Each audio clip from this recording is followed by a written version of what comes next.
there are a couple of mistakes that you can easily avoid when out photographing landscapes in all of this snow. And I'm going to talk about that today.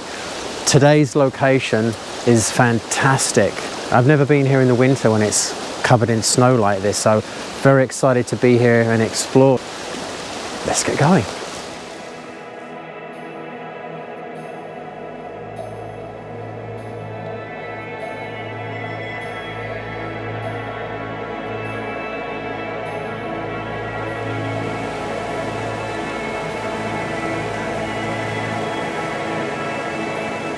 This is a favorite location in the spring and the autumn, but I've never been here in winter. It's actually beautiful.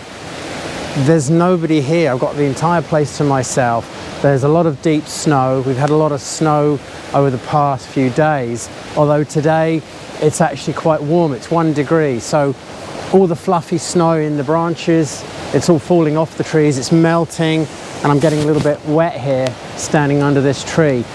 I've just found this little spot with all these mini icebergs floating around in a pool after they've fallen down that little waterfall section. So I've got to photograph it, and I've got a creative decision to make. Do I do more of a documentary photo and shoot with a fast shutter speed to capture these little objects moving around nice and sharp? Or do I do a long exposure and get something a little bit more creative, a little bit more artistic, and show the movement, the swirling motion? Well, I think I've got to do both, don't you? I'm going to do a 5-second delay, and I'm shooting at 400th of a second. So that should give me a nice sharp image. I'm actually using a 10-stop neutral density filter.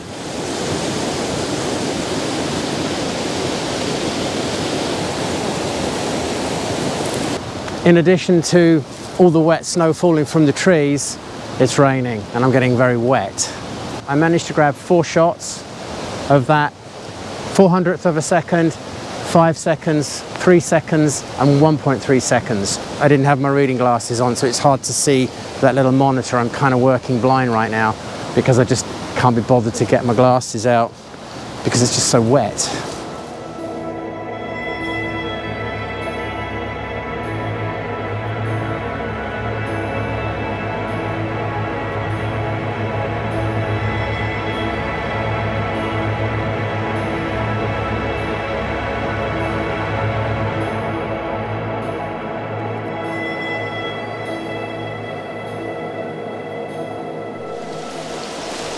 I found a very pleasant little scene here, and there's still some snow on the branches. It is falling off because the temperature is increasing. It's warming up right now.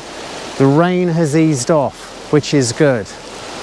I really like this scene. It's a good place to start, really. It's going to get me warmed up, and I don't mean physically, I mean mentally. I really need to kind of get into this now because I'm just wet and cold, and I've only been here 20 minutes now. So the thing I like about winter is you can photograph things that don't work other times of the year.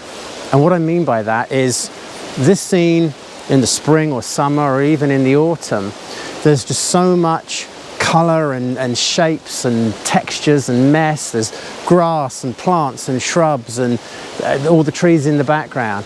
And it's just one big mess of greens and browns. So the snow has just stripped all of that away and given us a very stark, contrasty image. It's almost monochromatic. I love these shapes in the river and the branch arching over them. So I'm going to frame something up. I'm using my old manual 35mm lens from the 1970s, which I love. I love these old primes because they're built like tanks.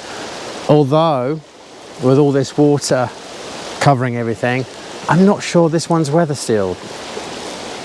Better leave that on it then. Because the compositions today are going to be very contrasty, they're sort of minimalist, I've got to make extra sure that there are no unwanted objects around the edge of the composition, sort of cutting off the frame. You don't want that at the best of times, and that's one thing that can really improve your landscape photography, but more so in these conditions because they really notice more. Things like little branches sticking out. I'm using a 35mm lens and I can't actually move in any closer right now because the river's under there and I don't want to risk it and fall in. So I am going to have to crop this shot that I've just taken just a teeny bit.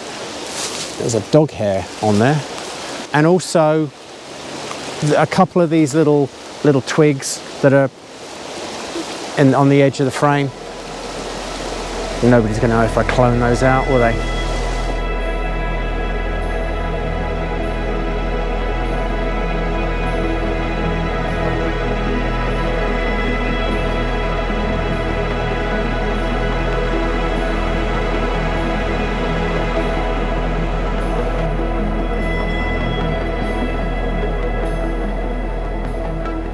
I shot this view back in the autumn and it was my favourite shot from that last trip, this one. So I've got this similar view. I can't get any further than this because the snow is so deep and that's a really nasty drop off. The boulders, I don't know where the gaps are between the boulders, where I'd be treading. It's actually a bit dangerous, so I'm going to stop here. But I've actually found a fantastic composition using the snow on the rocks in the foreground. And I'm using my video camera for this one, mainly because it's wet and miserable and I don't want to be taking the L bracket off of that to put on my photography camera and changing lenses. So I'm just going to use the video camera because it's already got an L bracket on it. I don't know why. It's a video camera. It was what was on when I grabbed it. So, and also I've got a 24-70 on here and I'm shooting at 25mm. Because I can't really move around much, I'm pretty much stuck in this spot. The telephoto is useful, I must admit. Although I could have used my 20mm prime, but as I said, don't want to be messing about. So I've got this composition, and normally in these conditions, in woodland landscapes, I wouldn't be including sky. I mean, it's just grey and drab. But I'm including it in this shot because it balances nicely with the grey or white snow in the foreground on these rocks. So we've got sort of like a sandwich of light, dark, light. And the tree in the background there against the sky is rather nice. So overall, a very pleasant, well-balanced composition. I quite like this. The foreground is just a few feet in front of me and the background is, well, way off in the background. So I'm going to take two frames, one focusing on the rock in the foreground, the closest rock to me, and the next frame focusing down there on the water. And in Photoshop I can blend those two together quite nicely. One more where I've zoomed in to about 52mm and I've still got the rock, one of the rocks in the foreground, sort of framing the shot. I've cropped out the sky though, and the focus is on the river, all of those shapes in the river. I think this could be the better shot, but let me know, what do you think? Which one do you like the best? A lot of landscape photographers in this sort of situation where you're shooting water with reflections, you'd use a polarizing filter, and I didn't put mine on because this is such a stark image. It's white and black and it's all about the shapes, and the problem is that water is so dark that the reflection on it is highlighting the texture and showing us that it is water. And in this case, if we actually cut all that reflection out, you're just going to get pretty much a solid black shape. Now that might be nice. In some instances that might be nice just to go really stark, but in this type of shot, slightly wider shot, it was showing, it's not a minimalist artistic shot, it's more of a documentary shot really. We want to show the reality, we want to show that is water. Just my opinion, of course, as always.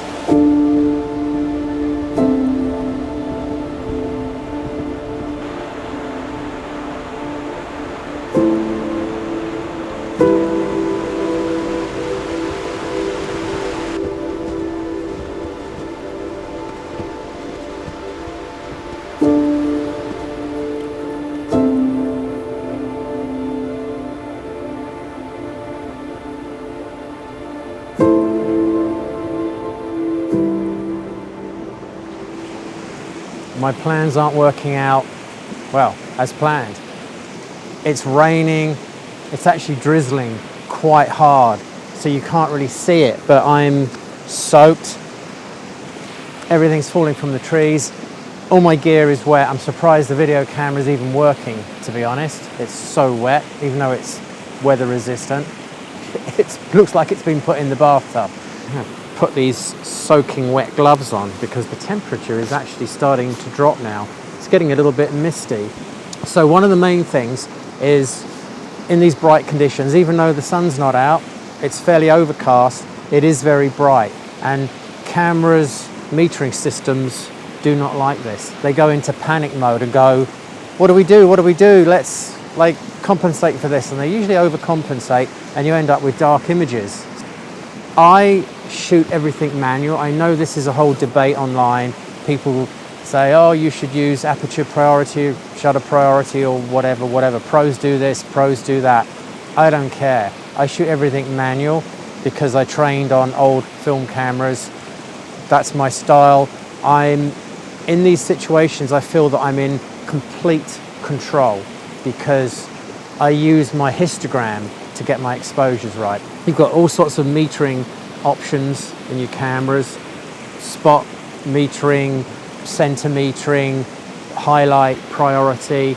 I always use my histogram. That's just the way I like it, and I expose as near to the right as possible, which is a good practice to do in pretty much all your photography, but particularly these sort of conditions. If you let your camera do the work and it compensates too much, not only is your snow going to be grey and dull, all of your detail in the shadow areas, in these dark areas, the rocks and the water, are going to be totally crushed and you won't be able to bring them back to life. So that's my tip.